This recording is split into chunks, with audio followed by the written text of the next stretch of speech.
Bonjour à tous, un moment très important pour clôturer la guerre d'Ukraine. Ce coup de fil très long entre Donald Trump et Vladimir Poutine qui ont parlé de cela pour aller vers la guerre, en mettant d'ailleurs de côté tous les faucons, donc Zelensky lui-même et les pays de l'Union européenne qui sont engagés de façon dans une folie. Vous allez voir, en contraste, c'est incroyable.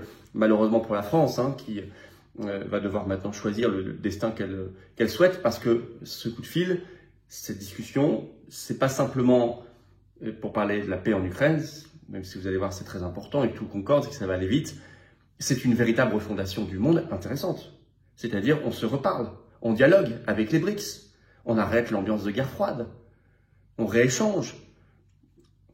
Et on voit bien que soit la France continue avec l'Union européenne et ira vers la fermeture, un esprit de guerre, d'appauvrissement de ruines, y compris sur l'Ukraine, soit elle sort de cela, elle se réouvre et elle prend la dynamique d'ouverture et d'apaisement du monde.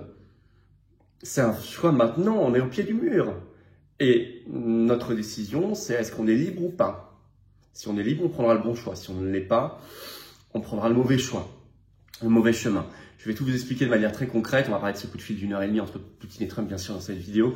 De manière, vous allez voir, très détaillée. Merci de partager cette vidéo par un petit abonnement à la chaîne en cliquant sur s'abonner en dessous. Pensez-y, lutter contre l'invisibilisation de chaînes qui dérangent comme celle-ci. Il y a beaucoup de désabonnements. Vérifiez que vous êtes abonné, encore abonné, réabonnez-vous cas échéant. C'est juste un clic gratuit, un petit clic pour vous, une grosse claque pour le système, parce que plus vous êtes abonné à la chaîne, plus les vidéos sont recommandées par l'algorithme et touchent de nouvelles personnes.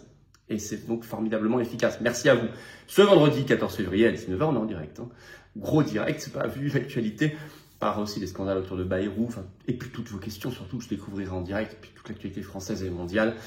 Et plein de choses à voir. Soyez là, ramenez du monde. 19h, gros direct sur cette chaîne, ce vendredi 14 février. Et notre manif nationale pour le Frexit, samedi, ça approche. Samedi 22 février, rendez-vous dès 14h, place du Palais Royal pour un cortège national sur le Frexit, la sortie de la France de l'Union européenne, plus que jamais d'actualité. Vous allez voir, on va en parler dans cette vidéo. Soyez là, ramenez du monde, ça s'organise partout. Covoiturage, contactez votre référent départemental, le cas échéant. Il y a des militants qui viennent en voiture à plusieurs, avec des drapeaux français. C'est un grand moment.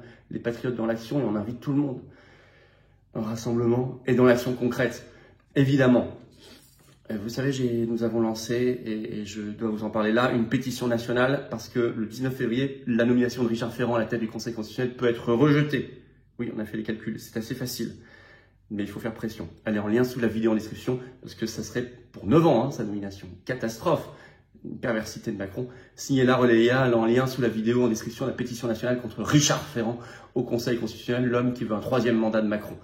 Allez, je vous attends, patriotes. Voilà, vous savez, l'action, par tout moyen, c'est les patriotes. Le plus grand mouvement souverainiste et de résistance de France, ce sont les patriotes. Je vous attends, on vous attend dès maintenant. En cette fin de semaine, c'est peut-être le moment de se dire, allez, on y va, c'est pour moi, c'est pour mes enfants, c'est pour mon pays, c'est pour mon humanité, c'est pour la paix, c'est pour la liberté, c'est pour la souveraineté. Des belles valeurs, je vous attends. Vous ne serez pas déçus, vous serez bien accueillis, vous serez mis en relation si vous souhaitez avec des gens qui pensent comme vous près de chez vous. Vous pouvez adhérer, réadhérer dès maintenant par le premier lien sous la vidéo en description, ou nous aider à faire toutes nos actions parce que nous n'avons pas 1 euro de financement public, je le rappelle, rien, pas une subvention, rien. Faire un don au mouvement, c'est le 2e lien dès maintenant sous la vidéo en description. Les liens sont également tout le temps sur notre site, les-patriotes.fr, et c'est défiscalisé aux 2 tiers pour vous. Tout ce que vous mettez en adhésion à l'adhésion don, vous faites x 2 tiers, ça fait baisser vos impôts de cette somme. Profitez-en, défiscalisez en masse, faites pas ce cadeau au fisc et à Macron. En tout cas, énorme bienvenue aux nouveaux adhérents, bravo aux réadhérents et aux donateurs. On y va. Trump et Poutine se sont parlé ce 12 février. Président américain et russe. Alors, Donald Trump, je vais vous lire le message qu'il a mis sur son réseau social Truth Social ce 12 février pour évoquer cette conversation. Chaque mot compte. Écoutez. Je viens d'avoir une conversation téléphonique longue et très productive avec le président russe Vladimir Poutine. Donc déjà, il la qualifie positivement. Nous avons discuté de l'Ukraine, du Moyen-Orient, de l'énergie, de l'intelligence artificielle, de la puissance du dollar et divers autres sujets. Donc vous avez vu, c'est tout de suite, c'est 1h30. C'est pas que l'Ukraine. C'est une refondation du monde. Nous avons tous deux réfléchi à la grande histoire de nos nations, au fait que nous avons combattu ensemble avec tant de succès pendant la Seconde Guerre mondiale, en nous rappelant que la Russie a perdu des dizaines de millions de personnes, nous en avons perdu autant. Nous avons chacun, là Trump exagère concernant le côté américain, nous avons chacun parlé des points forts de nos nations respectives et du grand bénéfice que nous tirerons un jour de notre collaboration. Le dialogue, l'échange, on reprend. Mais d'abord, Comme nous en avons contenu, nous voulons mettre un terme aux millions de morts qui ont lieu dans la guerre entre la Russie et l'Ukraine. Le président Poutine a même utilisé ma devise de campagne très forte, le bon sens. Nous y croyons tous les deux très fermement. Nous avons convenu de travailler ensemble en étroite collaboration, notamment en visitant nos pays respectifs. Annonce de visite d'État. Poutine en visite d'État aux États-Unis, Trump en visite d'État en Russie. Nous avons également convenu que nos équipes respectives entameraient immédiatement des négociations. Et nous commencerons par appeler le président ukrainien Zelensky pour l'informer de la conversation. Ce que je vais faire immédiatement. Et il l'a fait juste après. Pour l'informer. J'ai demandé au secrétaire d'État Marco Rubio, au directeur de la CIA Ratcliffe, au conseiller à la sécurité nationale Valls et à l'ambassadeur envoyé spécial Steve Witkoff de mener les négociations qui, j'en suis convaincu, seront fructueuses. Des millions de personnes sont mortes dans une guerre qui n'aurait pas dû avoir lieu si j'avais été président, mais elle a eu lieu. Elle doit donc prendre fin. Il ne faut plus perdre de vie. Je tiens à remercier le président Poutine pour le temps et les efforts qu'il a consacrés à cet appel, ainsi que pour la libération hier de Marc Fogel. On va en reparler.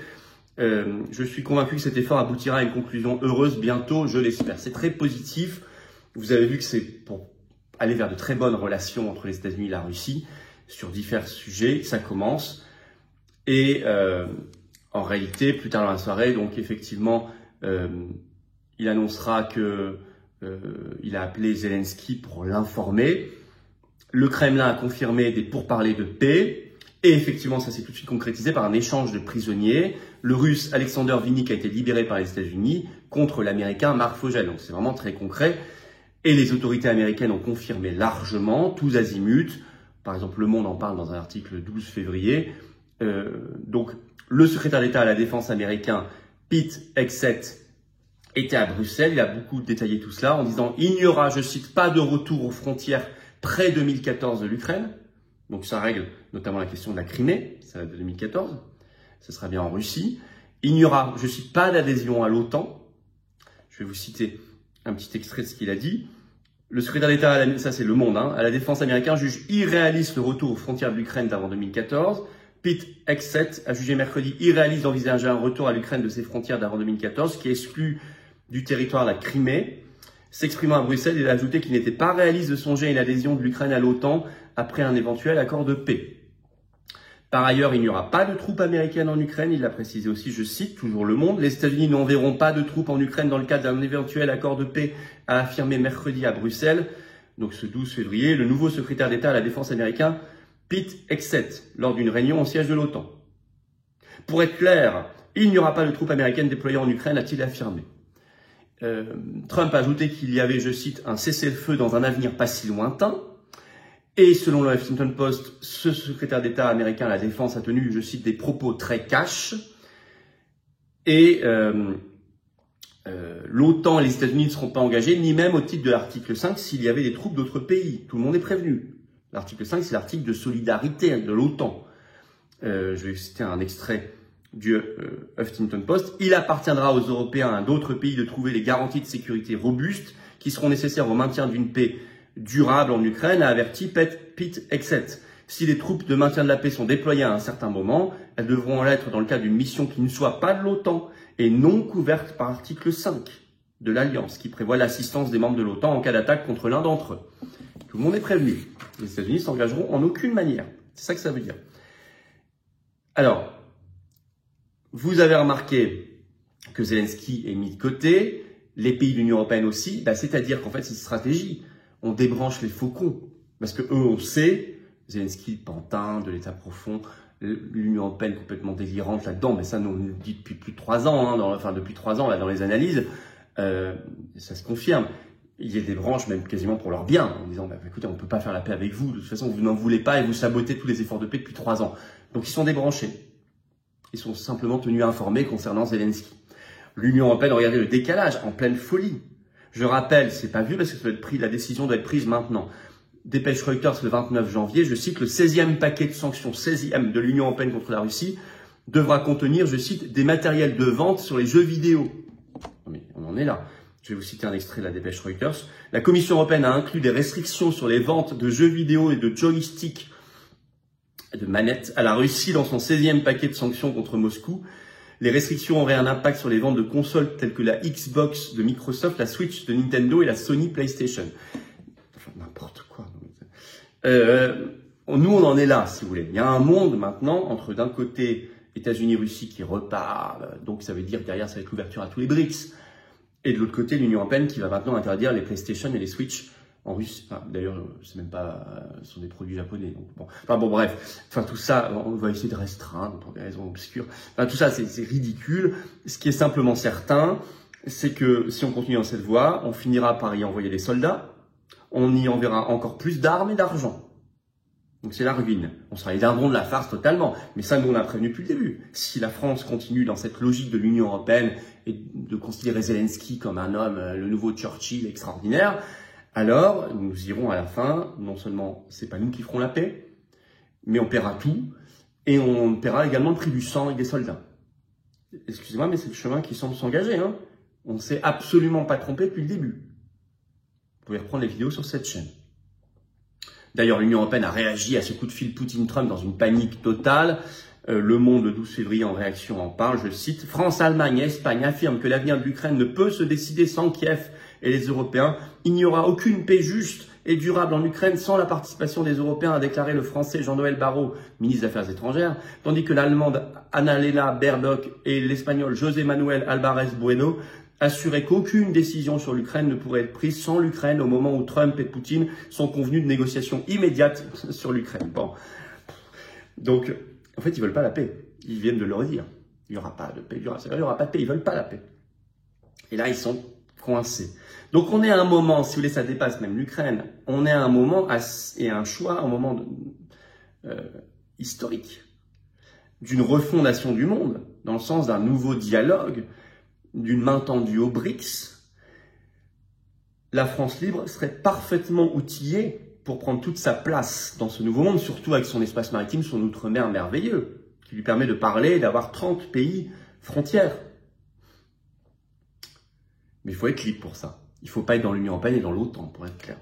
Ou alors, l'autre choix, si on continue d'être soumis, on ira vers une guerre permanente, perpétuelle, la ruine, parce qu'on va continuer de mettre des milliards, la fermeture sur un petit monde, là, en dehors de la dynamique mondiale, un petit continent, des haines recuites qui vont être agitées en permanence contre les méchants russes, le complot russe, tout ça, et l'appauvrissement. Parce qu'on va passer à côté de ce nouveau monde, on va se ruiner dans cette guerre. Et le prix du sang. Alors, c'est vraiment un choix maintenant qui se pose, être dans l'Union européenne et aller vers ce deuxième scénario de ruine et de mort, ou être une France libre et aller vers le premier scénario de paix et de résurrection. De prospérité ou d'appauvrissement. C'est un vrai choix. C'est à chaque Français de le faire en conscience et de militer pour ce choix partout pour convaincre ses concitoyens, ses compatriotes. C'est ce que nous faisons, patriotes. C'est pas pour rien, c'est maintenant qu'on fait samedi 22 février la manif nationale, la grande manif nationale pour le Frexit, pour avoir le bon choix. Rendez-vous Paris dès 14h, place du Palais Royal pour le cortège national. Venez très nombreux, plus nombreux que jamais. Ramenez du monde avec vous, ça doublera, triplera la taille de la manif. On en parle en direct et tout le reste ce vendredi, dès ce vendredi 14 février à 19h, soyez là sur cette chaîne. La pétition nationale contre Richard Ferrand au Conseil constitutionnel, tous décident le 19 février. Signez-la très rapidement et en masse. Elle est en lien sous la vidéo en description maintenant. Je vous attends, patriotes. Voilà.